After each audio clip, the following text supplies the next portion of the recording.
you're among us. Can you hear us, please? Say something in the chat. Got a couple. Nate's there and Boslowski. Yeah. Yes, exactly. Marie-Claire. And I see Lawrence there. I'm not sure if they can all hear us. Well, please comment in the chat if you can. And we will start in 2 minutes, 2 short minutes, just to set everything up and see if everything works well on LinkedIn.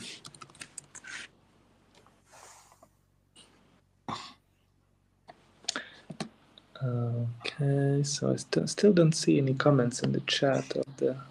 I see them. Can you see the comments? Yeah. Lawrence is here. Nate, oh, okay. Boslowski. Here we go. All right. So then it means that this works. So guys, you who are connected through StreamYard, we will be able to pull you on the screen a bit later, so that if you have any questions or you want to interact directly with Chris, we can organize that. Sabine is here too. Yes, great. So we have people here on StreamYard, and then we have people also directly on LinkedIn Live.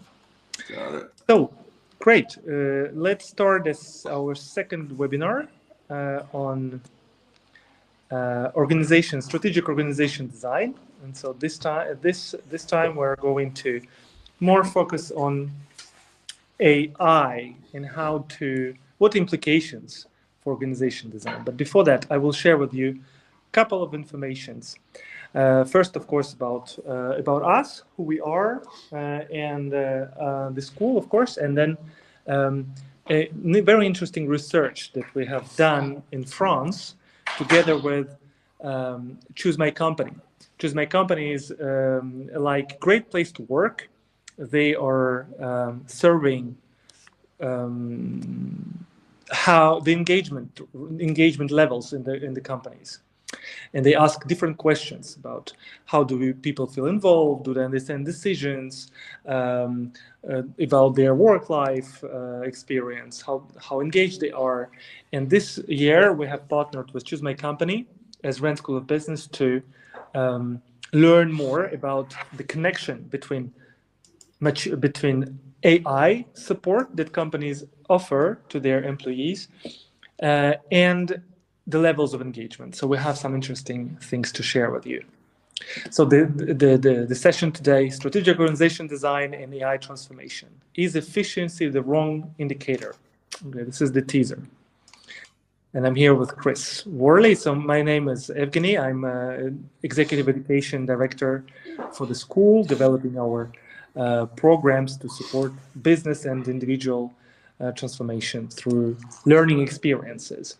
So Rennes School of Business, if you don't know it, you never heard about it. It's one of the top 10 business schools in France and 100 top business schools in the world. The most international school in France with 5,000 students, and half of them are international. 90% of our professors are international. We are both present in Paris, in Rennes, it's in Brittany, and then in Shanghai too. As executive education, we are trying to focus on helping individuals and companies to go through their transformation, the market transformation, societal, technological, environmental. All of these trends have impact, of course, on how we work, how we lead, how we collaborate, how we organize ourselves. And we try to focus on 3 main dimensions. So next function, which is about building programs to upskill people in professions to prepare to help them stay future-proof in an environment where the change is extremely fast. And we're supporting L&D professionals, HR professionals, finance professionals, and others to go through this transformation and learn new skills that they need to evolve in this skills-driven world. Next, mindset. So we're developing programs for leadership. How do we lead in a multi-generational workplace? How do we lead in an environment where there is a lot of different dimensions? People work from anywhere. Technological shift is much faster, and it all changes the ways that how we work, collaborate, and how we lead people. And last but not least is how do we organize ourselves in companies? So next, organization, and here we help leaders and HR professionals to get tools and the frameworks to help this transformation, let's say, sit on the organization. How do we reorganize our companies to allow for this transformation to happen? And on this specific topic, and this is why it's so interesting to have this conversation with Chris, we are offering a program targeted for HR professionals and also managers, but change management professionals, to equip them with tools and practices how to lead organization design, so this is what we spoke about in the first webinar. How do you help your company, your leadership, to cascade the strategy and into the company processes, structures, management, organization? And so this program exists already for many years. It's been offered through University of Southern California in the US. Chris is one of the leading trainers here, consultants and professors in the organizational design field. And we have this chance to collaborate with the USC and bring this workshop for the first time in 10 years to France, to Paris in November. So we have already done a lot of communications on that. You know that early bird rate is available until 14th of July. So don't hesitate to contact us on this little email if you are interested to know more and to speak with us on that. So now quickly about the engagement and AI survey that we have done with the ChooseMyCompany. So we have addressed 500 companies. We have surveyed 500 companies. We've asked them 5 AI-specific questions among all other questions that they are asking. And we've got 13,000 respondents. So the main thing that we were looking at is to understand, can we measure AI maturity? And what does it mean, AI maturity, today for a company? So the 5 questions that we asked was, I understand what AI can do for my business. AI will have a positive impact on my job. And so you can rate these affirmations. I feel supported in the face of the challenge, the challenges of AI in my company. What comes to mind first when I think of AI, and I use AI on a daily basis in my work.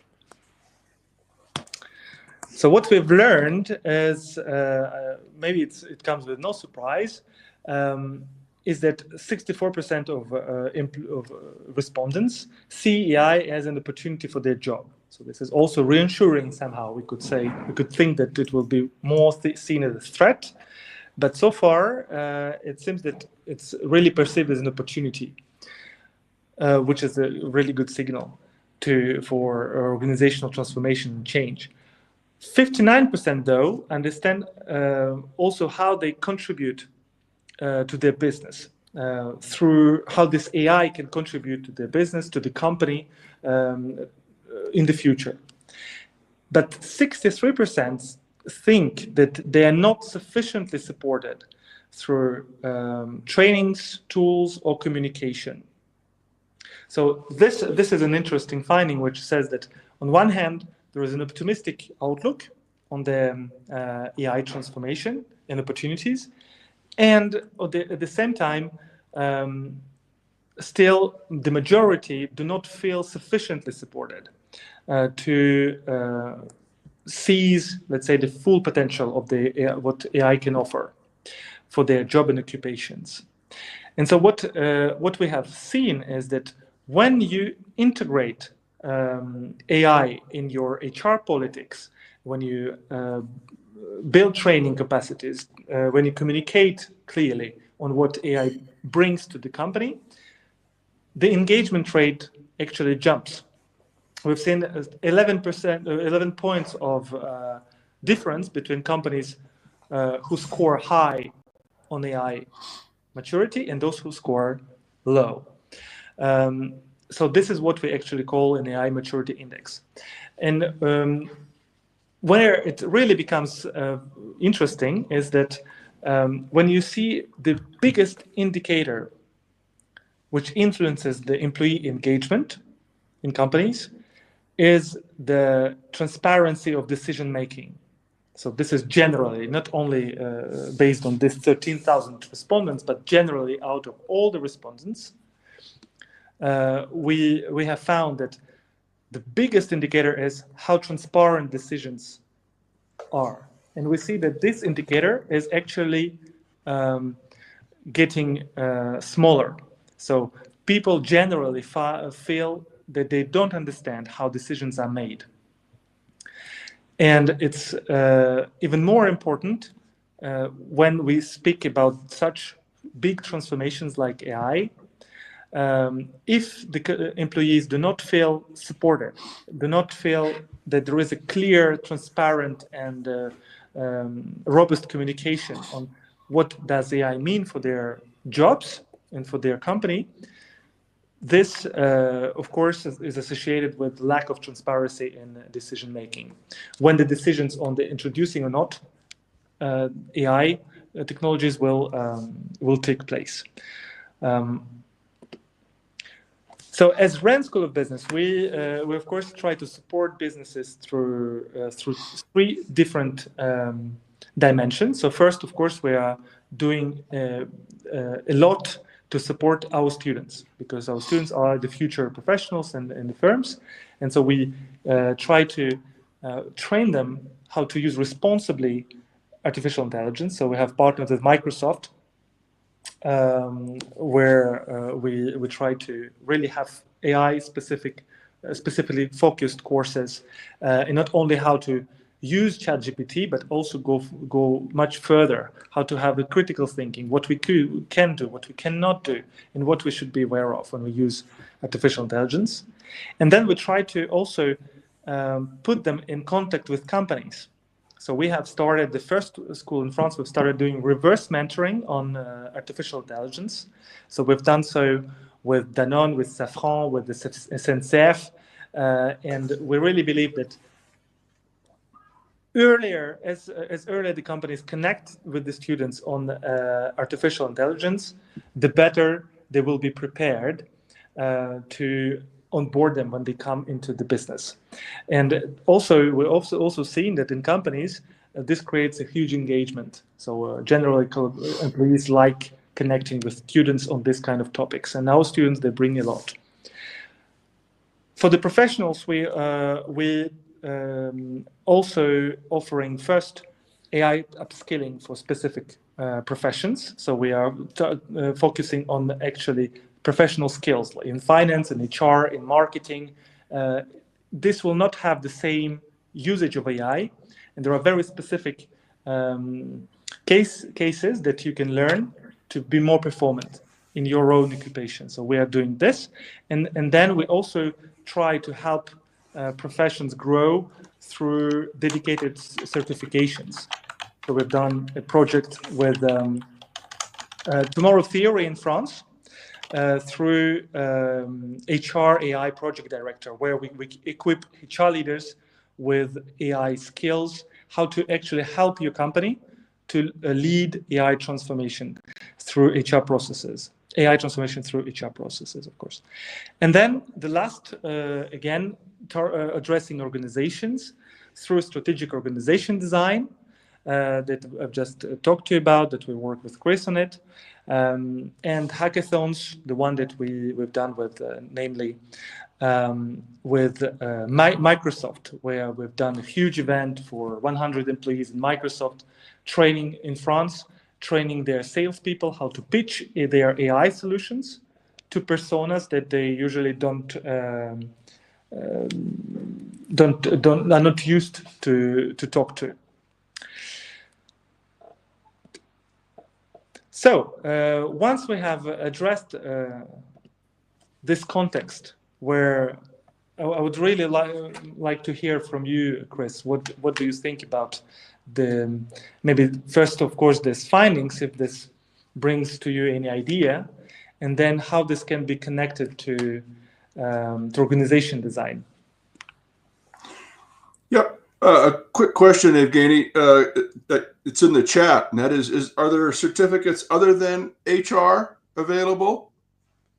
So for HR, we've built a very robust program. They have 5 days there where we try to give them tools, how to rethink HR processes in the company. But we have smaller, let's say, smaller short courses for finance professionals, for marketing professionals, sales, legal, etc. But the one program that is really is aiming at upskilling a profession is today HR, AI HR project director. Yeah. Got it. Thanks. That answers the question. Sure.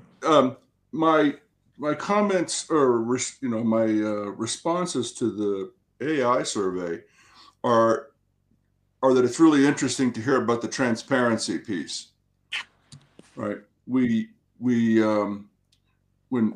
I talk to people about organization agility, and I'll come back to that a little bit later, when we talk to people about agility, that's one of the things that really helps. And the transparency from an agility point of view is there transparency in terms of top-down communication?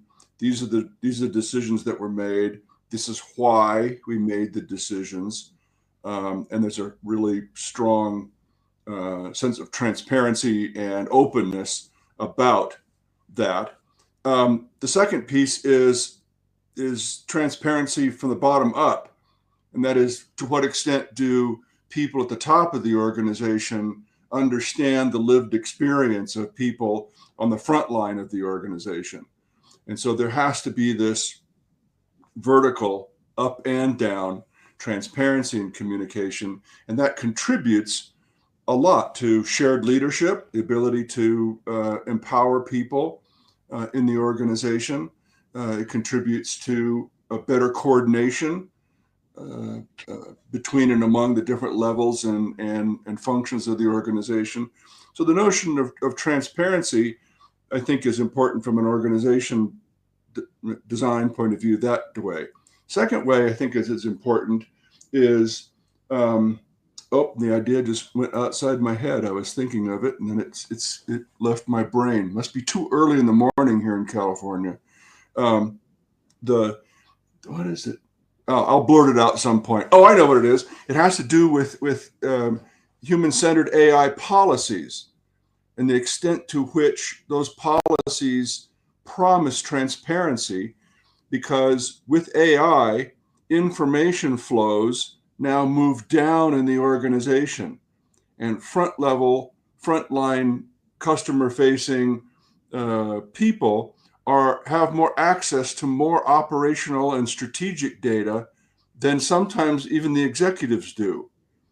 And so if you're going to have that kind of information at the bottom of the organization, but nobody knows how to use it, or the top is sort of holding their cards a little close to their vest and not sharing what to do with that information, the organization and the people in the organization can feel very frustrated. So I think it's an important issue, and glad it sort of popped out in the survey. Yes, I think this is one of the biggest factors which impact engagement rates is how transparent the information is, how well it's cascaded through organization, and then with AI, this is definitely will be changing, and the managerial position will be changing too, as they don't. As they maybe will play less the role of this filter between the top and the bottom. Yeah, there's no need for the filter because, again, all the information, because of AI. I have a friend, Bill Passmore. He likes to say AI is leading us to the point that everybody in the organization will know everything about anything. And therefore, not being transparent about why a decision was made generates some cynicism inside the organization because everybody knows everything. So why did we make that decision? The data doesn't necessarily support it because I have the data. So it's a tricky thing politically and organizationally. Absolutely.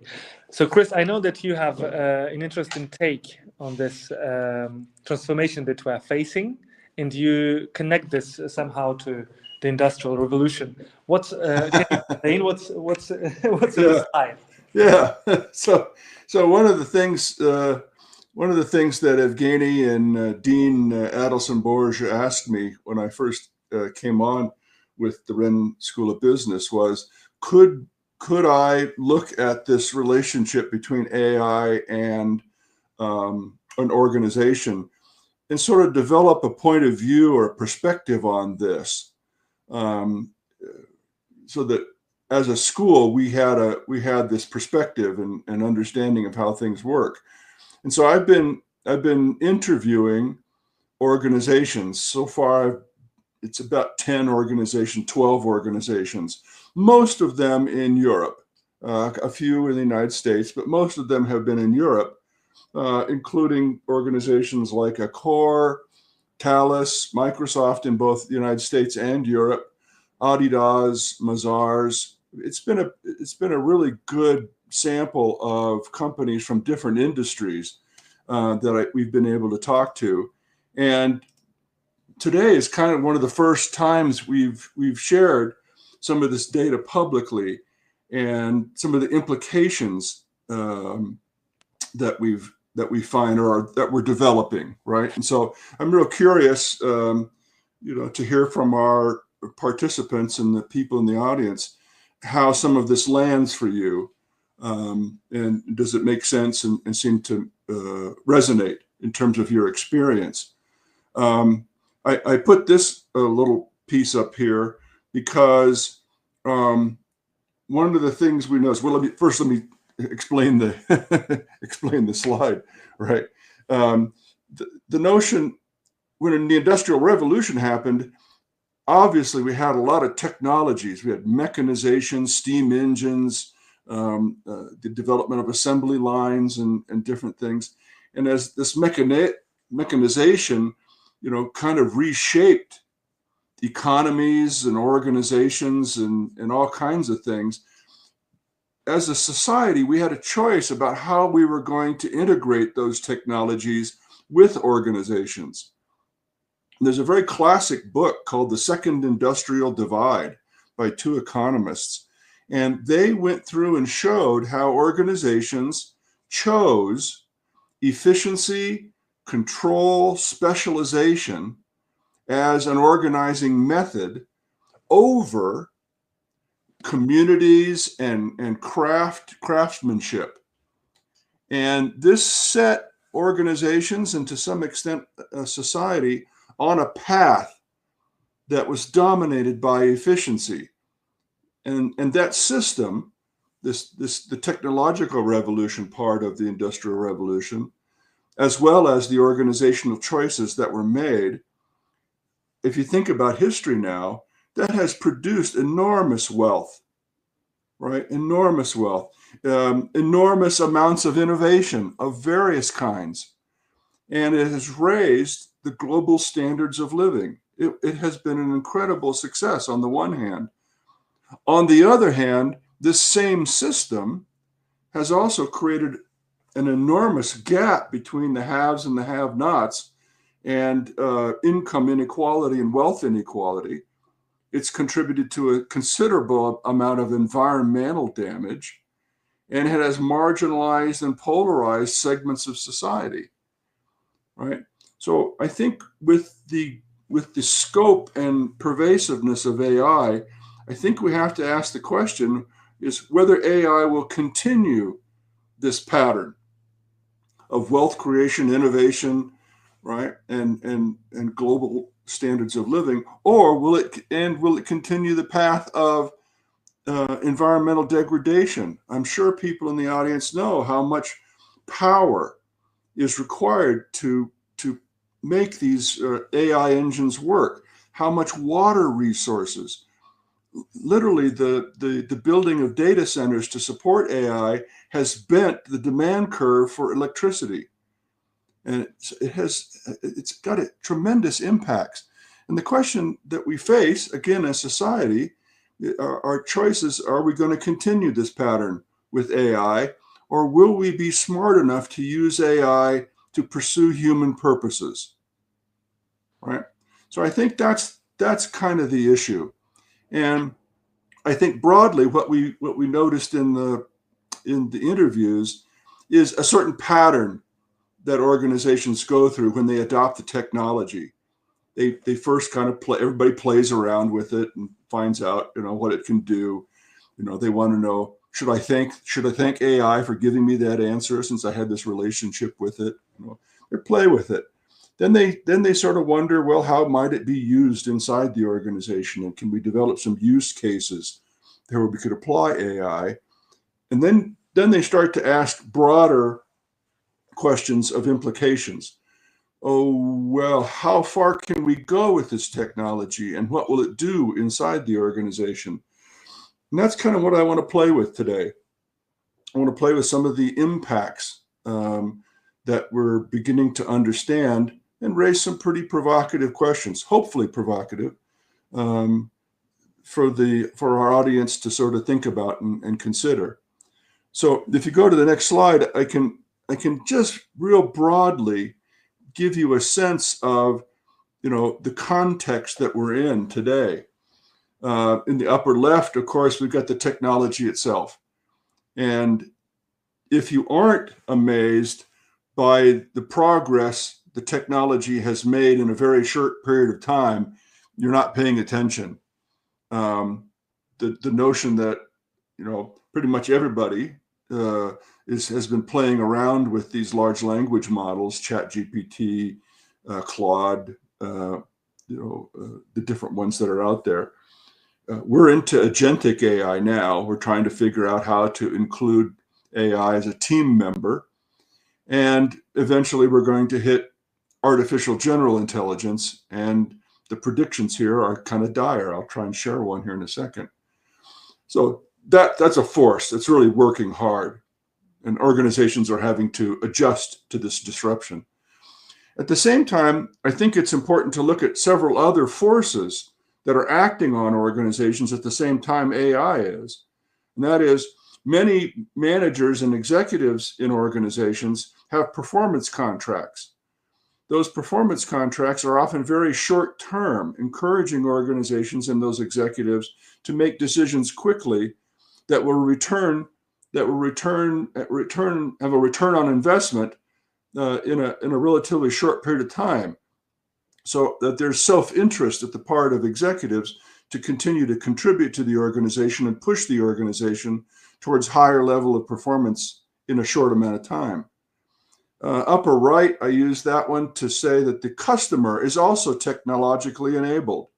The customer has often more information about our products than we do, and how they're used and what they want, and be able to compare and shop prices online. The customer as a force is increasing in importance. And I think we have to recognize the rise in organizational efforts to address customer experience, because the customer is increasingly powerful. The customer is just one of many stakeholders we have to deal. Regulatory issues, customer issues, shareholder interest and ownership issues, community engagement issues, and where we do business. These multiple stakeholders each want each want our organizations to do something, and organizations have to balance these interests, and sometimes they're quite conflicting. The bottom middle suggests that we're in a period of geopolitical upheaval. Here in the United States, you can't get away. You just cannot get away from the circus atmosphere of the Trump administration. And tariffs are on today. Tariffs are off today. The deadline was Wednesday. Oh, we just pushed it back to August 1st. It's amazing. The war in Ukraine, what's happening in the Middle East. Geopolitically, it's a pretty crazy time right now, and organizations are struggling to deal with the uncertainty of what's happening there. And then finally, I was talking to a group in the automotive industry the other day, and this picture is sort of about the automotive industry and the shift to electric vehicles. But I think it represents, in general, changes that are happening within each of our industries. It doesn't matter what industry you're in; it's going through its own transformation.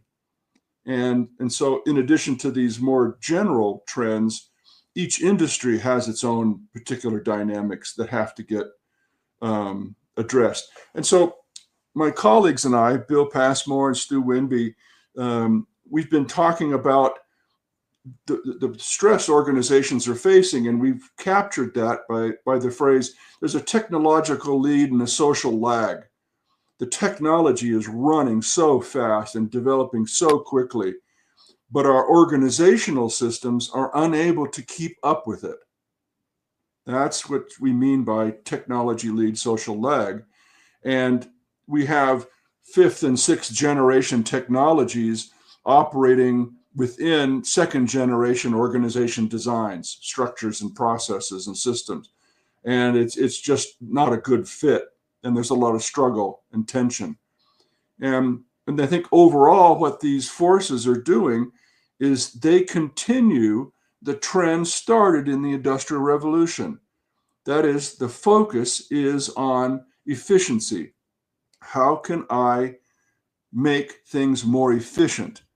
And one of the messages that I certainly want to leave today is that efficiency is bending away from human purpose, and sort of ask people, are we paying attention? And so let's try the next slide, Evgeny. I hope this video works. I've never done a video on LinkedIn Live before, so I want to see if we can do it. Does the movie come up? Does the video come up? It seems to me that doesn't really work. Let me see if I can. Belaski says nope. Is anybody listening? So I think okay. So let me do a voiceover here. Go ahead.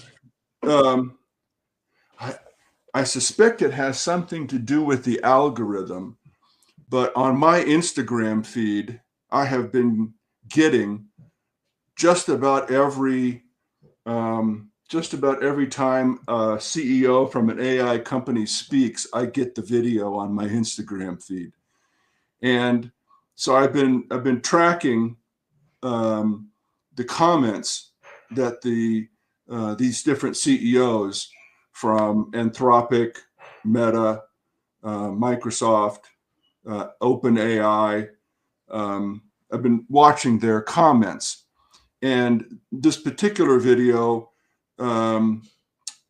called out statements by the Anthropic CEO, Dario, and basically he says he's been shouting a warning. And the warning has to do with the notion that somewhere between 50 and 70% of frontline workers in technology, finance, healthcare, professional services, those jobs are gone. And I think we've seen in terms of layoffs from Microsoft, layoffs from Walmart, I'm not as connected in the oh, there it is. So let me try just to. Okay. I guess you don't have the sound. Well, it was coming on, but it was bouncing around. So let's just move on and do it like I'll just do the voiceover. Go ahead. Right. So here's in the video, they project that the unemployment rate in the United States, which currently sits around 4%, could balloon to 20%. And the Anthropic CEO is saying people aren't talking about this. People are not discussing it. Congress is not regulating it. We've been so busy here in the United States worried about the passage of this bill that Trump wants, that, why aren't we paying attention, right? And so the title of my slide is Anybody Listening? Because the impact this technology is going to have on organizations is tremendous. And there's a quote here from this particular woman that I'll comment on in a second. But the clip here wants and asks people, what should I do? What should I do if I want to avoid some of the negative impacts of this technology?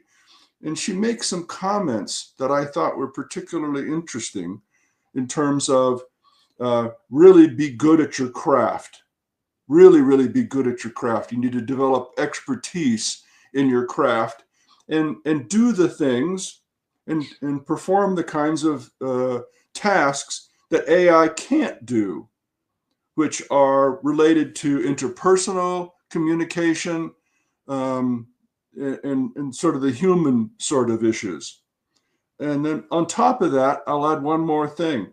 A study was just put out. It hasn't been published, but it's been put out as a white paper at a study at MIT, where they took 60 people and they put them in 3 different groups and asked them to write an essay. The first group got no technological support. They were just told to write an essay about a particular topic. The second group had access to a search engine, so they could go find information on the internet through a search engine. And the third group was able to use AI in writing their essay. And they both measured the content of the essay as well as the experience of the people in the test. They attached them to neuro technology so they could monitor what was happening in the brain while they were writing and then afterwards reflecting on their paper. The results are just, they're mind-boggling in terms of the AI-assisted essays were all the same. They were just homogeneous with respect to what they talked about. Whereas the papers developed by people just by themselves were much more creative, much more diverse, much more interesting. The people who wrote their essay on AI, using AI, could not remember details of their own essay. Whereas people who wrote their own essay could remember specific and could quote the facts from the paper. And then when you looked at the neuro data, the neuroscience data, the people on AI had no brain function. Now I'm making, I'm kind of using a joke here to try and make a point, but the people on AI just didn't learn anything. The people who wrote the essay by themselves, and then again the search group in the middle had medium results. Right, there was much more learning, much more neuroactivity, much more connection between different parts of the brain by people who actually wrote their own essay versus the people who used AI. So the data is starting to come in now about this technology and how it affects us. So if you go to the next slide, then I can talk a little bit about where do I think this stuff goes for organizations. Sure. Just one comment here is, it sounds a bit, contradictory. So on one hand, we are striving for efficiency and quick results. So it's kind of argument for using AI. Like, let's say you take an essay. I can, if you know, do you know how much time they've spent writing themselves an essay, and then how much time they've spent doing an essay with AI? I would presume that it's like 10 minutes against maybe 3 hours, because you need to be. Yeah, I don't know off the top of my head. Yeah, so this is kind of argument for efficiency. At the same time, in the future, so if you want to have a really impactful business, or something, a product that you sell, an essay that you want people to remember, you have no other choice but to do it, at least at the biggest part, by yourself. And it seems like we are in a society where we're striving for efficiency, but we not maybe as aware as we should be about how the value is actually created. There we go. So a couple of comments about why I'm worried, right? To the extent that let's assume that the people using AI were able to do their essay faster. Is the organization happy with the productivity of that person and the efficiency with which they wrote the homogeneous essay? My guess is, under norms of efficiency, they probably would be happy, because they really don't care about whether the person learned or not. The expert in the video, the woman I was talking about, I think she produced some very naive and short-sighted opinions about the technology. And we, the collective people who are here today, and those who are interested in trying to make organizations better, not just for efficiency, but for human purposes, we cannot be naive or short-sighted. And if efficiency continues to be the altar that we worship at, it will be a problem. It is the dominant paradigm and the fastest way to achieve profitability. It is also apparently the fastest way to make us dumber. Okay? And where I get crosswise with organizations, and one of the patterns I found in the data was that existing responsible AI or human-centered AI policies, they focus on transparency. So there's that issue again that caught my attention in the data that you brought up. They focus on transparency, privacy, security, those kinds of things, right? And those are all important. I want to know why AI came up with a certain result. I want to be able to see the logic that it uses, okay? And these are a good beginning. I think these are a good beginning, but I worry that a lot of organization policies like this don't have any teeth. There's no purchase. There's no accountability. And so the thing I would ask our audience is, are you aware of any AI project that is being put together in your organizations under an existing AI policy? And most organizations have one. Are you aware of any project that's been halted or reoriented because it prioritized efficiency over jobs and people? And this is where the room gets really silent. Now, there are some companies that are doing it. Every once in a while, when I ask that question, I get pushback. That we are paying attention and that our AI policy does have some teeth to it and some accountability. But those numbers are very, very small. And so the question I would like, I want to sort of ask the group, and you can go to the next slide. The question I want to ask the group is, where are you? Which path? Because I thought it was interesting that the survey you came up began to talk about a maturity model. The question I would ask the people on the call on this session today is, which path are you on? Are you on an efficiency-driven AI adoption path, right? And this AI maturity model on the column on the left is very simplified. I tried to just, there's several of them out there, but for the purposes of presentation, I tried to make it simple, right? What happens at the beginning when you're aware and begin to understand and are using the technology in a simple way? What happens when you begin to formalize and implement it? And what happens when you reach some kind of steady state where AI is the core technology in the organization? And if you look at the middle column there, you look at how AI begins to dominate the organizational conversation, and people are not part of the solution. Or is your organization using its AI policy, its responsible or human-centered AI policy, and the technology is being deployed with human purposes in mind, right?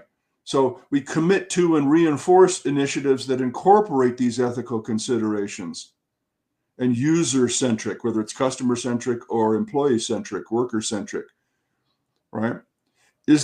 Are people actively involved in the design, or is this an IT system that is just rolled out and, if people get to keep their jobs, so be it?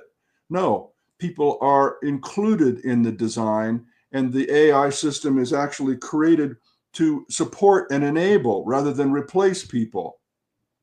And when you get to a steady state where AI is built into the organization's technology, are those systems dynamically adapted and used and changed?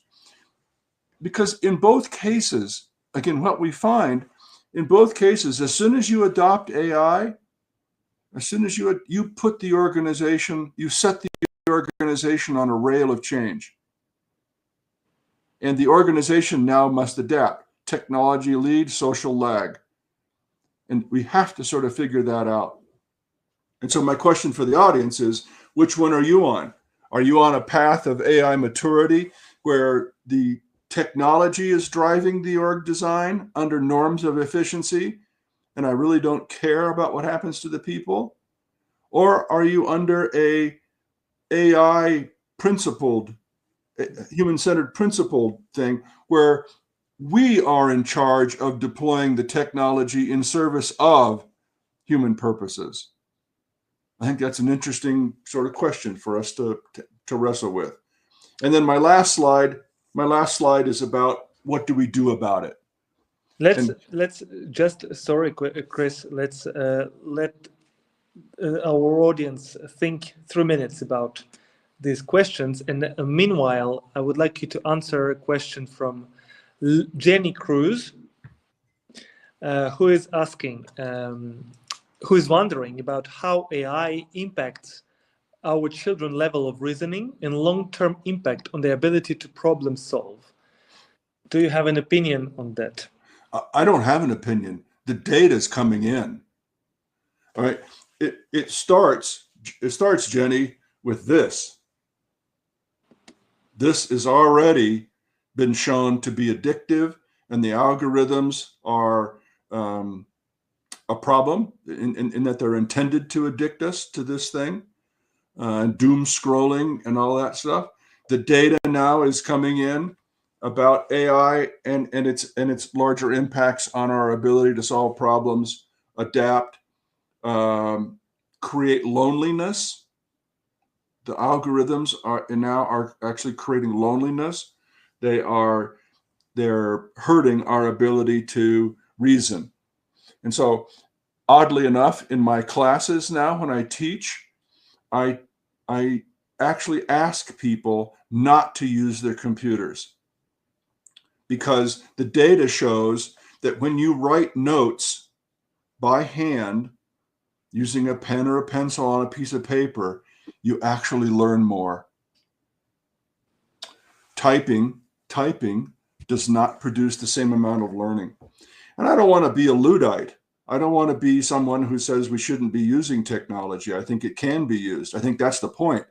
AI can be used. Technology can be used to further human purposes, right? But that's not how people are using them. So I get pretty dark. I apologize for being you know, a downer for you on your Tuesday afternoon in Europe. But I think we should be sounding an alarm and As putting. they do, yes, in some countries they already do actually. So just Yeah. take and observe the data which comes in and try to think about the solutions. But that's what you do. So we have another question, short question, back to your to what you've just shared on the AI versus human-centered AI. The question is, why not a combination? Why couldn't this work as an equilibrium? Why couldn't what work as an equilibrium? Help me. Why couldn't this be a combination of both efficiency and Oh, absolutely. Oh, no, that's what you want. You want a broader measure of effectiveness than just efficiency. A broader measure of effectiveness includes efficiency, but it also includes objective functions like sustainability, inclusion, community engagement, employee engagement, as per your survey. That is the purpose. I'm not saying efficiency shouldn't be included as part of the outcomes in an organization. It should be. There are things that AI can do to make things more efficient, and I think that's Nate's point in his thing.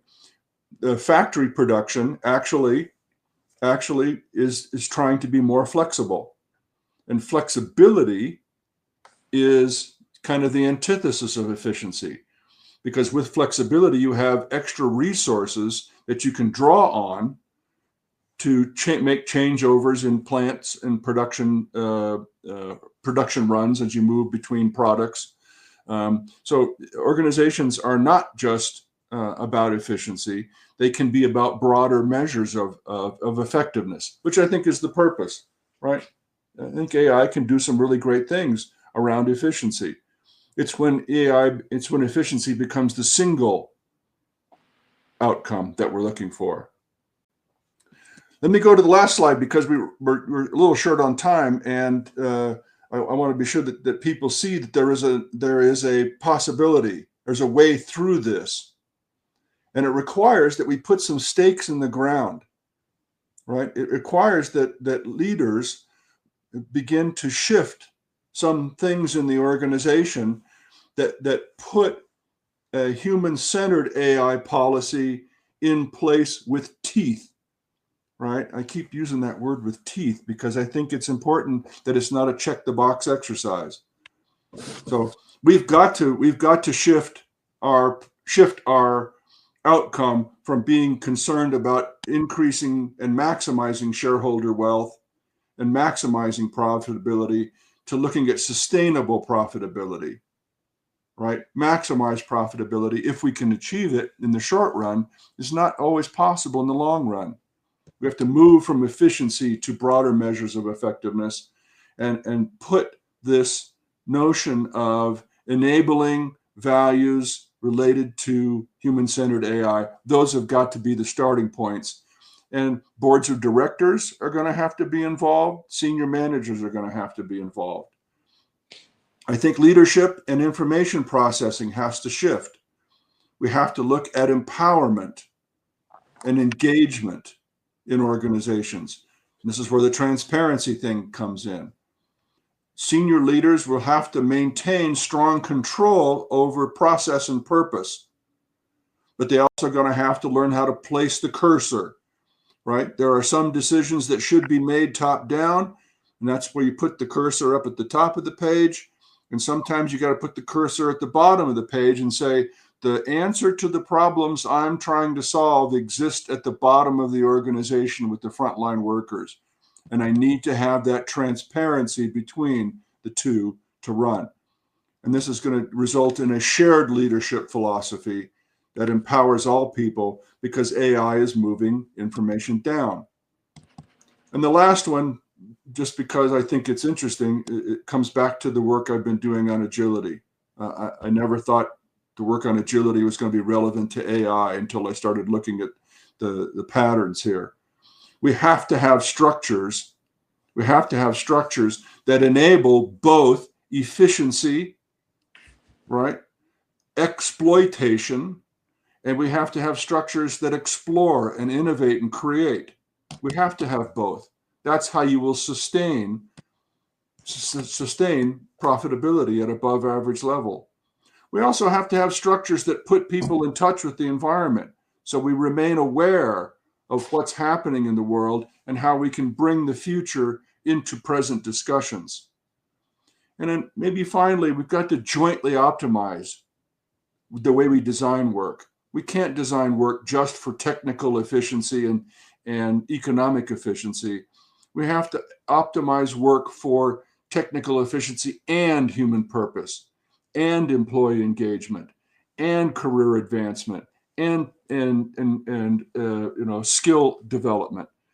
These have to be considered jointly, not just one or the other. And I think that's where, again, efficiency comes in, but it doesn't come in at the cost of human purpose and human creativity and innovation. So there is a way out. I do think there's a way out, and I'd be very interested to hear, other people's experience of this stuff. And that's where I think the research is kind of moving. Is how do we put these stakes in the ground in organizations so that they produce both good technical performance, profitability, things that keep the business alive, as well as human outcomes, creativity, innovation, growth in our skills and knowledge, and that sort of thing. So that's my message.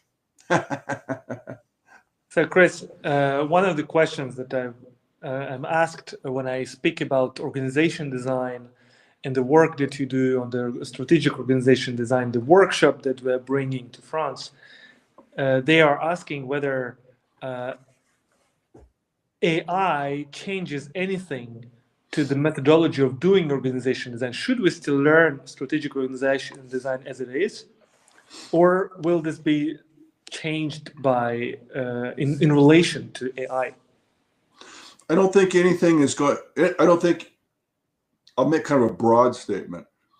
I'm not sure anything will be untouched by AI. The notion is, as I said before, with AI, we will all know everything that is known. So AI itself will not be the competitive advantage, right? Because everybody will have it. It'll be a commodity technology. Interestingly, several companies in our sample actually said that. They said, yes, we're playing around with it, but we don't intend to use it in a very big way just yet. We're letting other people spend a lot of money trying to figure it out, and we'll be a fast follower because we just don't think it's going to yield any advantages in the short term. Interesting point of view. So will it affect? Absolutely. Absolutely. Our ability to understand the outcomes of our choices over structures and systems and processes, we'll be able to model those and improve the quality and perhaps even the speed of our decision making about structures and HR systems or decision rights, decision transparency. We'll be able to improve the quality of those decisions with AI. I think the question then becomes, to this point, we have to start matching and enabling people rather than replacing them with AI. And that's where the competitive advantage will come. Which company is able to tackle the technology in ways that serve human purposes rather than just efficiency? Because as I said before, can you think of a job that AI won't replace soon? I can't. We're going to have AI robots. We already do. In many Amazon warehouses, there's more robots than people now, right? So AI-enabled robots. If you think executive jobs are immune, I think that's naive. So there's some warning signs on the road ahead, and are we paying attention? I'm not pessimistic. I'm just saying we have to approach this with our eyes open. Sure. Thank you so much, Chris. And I think I'm really looking forward to continuing this discussion in November, because I think there is nothing more practical than a good model that you can use to apply to your organizational challenges. And with organization design, that's the great thing, that you get to discuss with people who are passionate, but the same thing is how to make an organization work, and see how do we design a AI-ready organization. And this all starts with the same, let's say, tools. And I think, correct me if I'm wrong, but I think all of those tools that we've seen together at Microsoft in spring are more than relevant today. Both the Galbraith STAR model, the agility model that you teach, they're all relevant to help us think pragmatically about the organization transformation. Yeah, Laurent is asking a good question, right, about automation with robotics and mechanization.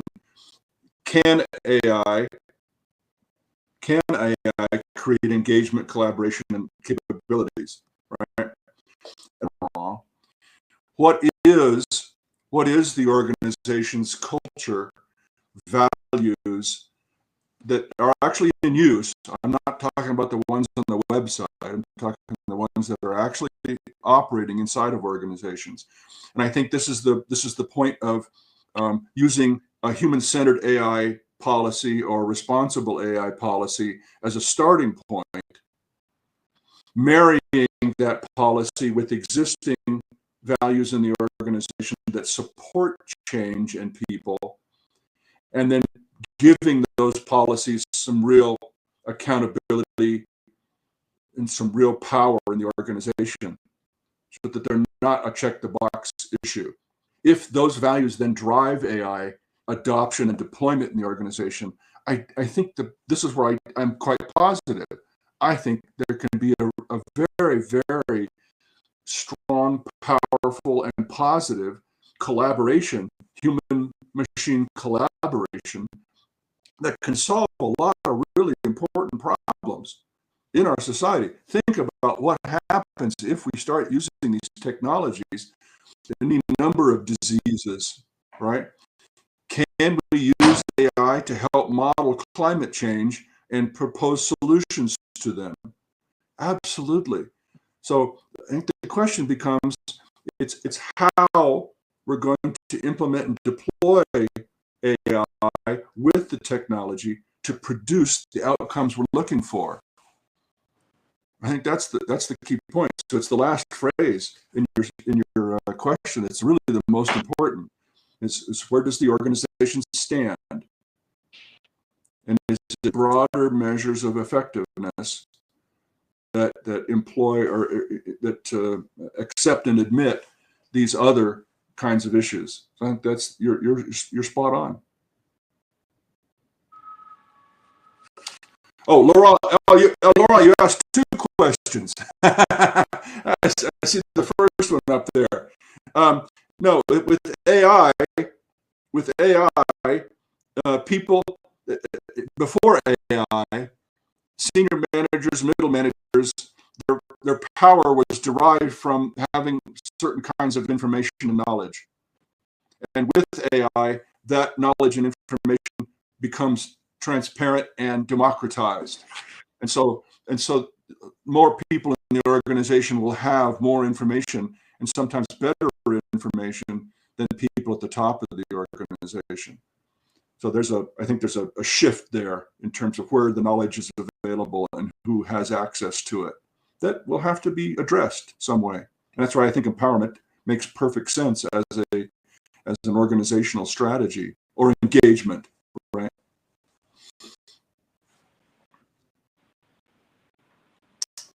All right, Evgeny, back to you. I think we're wrapping up. Yes, sure. Thank you so much, Chris.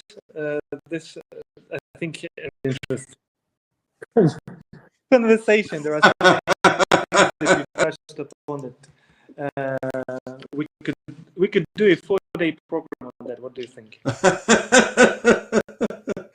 Well, we have to really think this through. I think I think we have some interesting cases now, and examples of doing it poorly. I think we have more examples of organizations doing it poorly, and we could use some more examples of organizations doing it well. I think that's kind of the challenge in front of us. And as a professor, as a full-time consultant, and so it'll be interesting to see how the large consulting firms begin to report out on the way AI is being used that balances technical efficiency and human outcomes. I think that'll be the interesting thing. Then I think we can start to talk about what are the key aspects, and we can find out if that table that I shared actually is holding up in practice. That's the way I think it should go, but that's a normative stance about how it should go. Let's make sure that we share some of the findings in November with. You can bet on that. You can bet on that. Yeah. It's part of this organization design, and so that you all know, we have still our early bird available till 14th of July. So feel free to reach out on LinkedIn or via the email to know more. And Chris, thank you. Have a great summer. Thank you, and appreciate all the questions from everyone there. Felicia, Nate, this is great stuff. Thank you very much. Thank you all, and talk soon again.